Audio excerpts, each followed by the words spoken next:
Here's my Harbor Freight 3-inch grinder that I talk about a lot. And today's the day I'm changing wheels. Here's the fiber wheel that I've been using. See this groove? That's my wheel cleaning groove. And I worked that in. Now I could probably reverse this, put this back on, use it some more. But I'll just save it for later. Because with what we're doing now, I'm putting on a clean wheel. And I decided I'd just go ahead and change out the stone since they come as a pack. And right now, it's like $7. They come together, you get both of these. And so I've already put on the new wheel. But the manual does not tell you how to change these. Which needs a crescent wrench. And then on this side, this wheel, it turns, this nut right here, turns the opposite direction. That's all you need to know. Okay, also, this is the thing that has this flex shaft. And you can put things in here that you would put in any old moto tool. And this flex shaft is pretty cool because this is a variable speed. So you can make it go pretty slow for certain things like polishing and stuff. But the flex shaft is pretty handy. I use it once in a while. I'm not using it right now, but I wanted to show you how to change the stone in here. So let's clean out where I was in there. Okay, so what you have to do is you have to take off this cover, which fits on the inside here. There are 3 screws like this with a washer, and you just use a regular cross-tip screwdriver. Okay, so there's 3 of them. You take the cover off, then you got to take the flex shaft piece off, then you take this nut off, and you take this little space, whatever they call that off. Okay, here's the new stone. Then you put the new stone on. Okay, the trickiest part is figuring out how are you supposed to get this off. I almost disassembled this whole thing just because it's not in the manual, so that's what I'm showing you. All right, so I got that. And we put on that guy.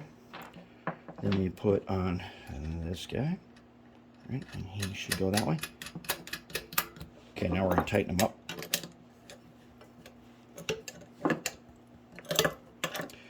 I'm just going to, now this spacer is now grabbed onto the wheel. So I'm just going to make sure he's nice and tight.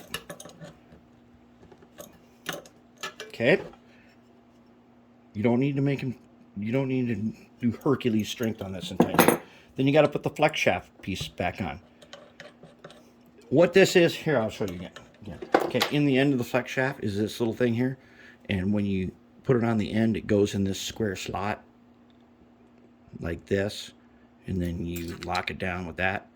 And you got a very cool attachment. So this 3-inch grinder, I use this for everything in the project we're doing now with this acrylic stuff. I've been using it a lot more and more. And you only need to put that on there about as tight as you can tighten it with your fingers because it's too nuts, so you don't need to crank down on it. Okay, let me put this guy back on. He goes on the inside. And then you put the screws back in. Okay, there's 3 of them. There's one on the top, one on the bottom, and one in the back. That was the trickiest part of figuring this out. And I think you can figure out the rest. If you've got the dressing tool, so don't crank down all the screws totally, just get them on there and then start tightening them. But if you got the dressing tool from Harbor Freight, you can dress your stone. Making it super true, and I probably don't need to do that because I'm not doing anything. I don't do things that are super, that need to be perfect on here. I freehand everything on this, and then there's one on the back. Okay, that's how you change. On the other side with the fiber wheel, that one just, there's no shroud over it or anything. So you don't need to worry about doing that part. About taking this out. Because it's not over there. And this is why you don't tighten them all down. So you can get them to line up. And then you tighten them.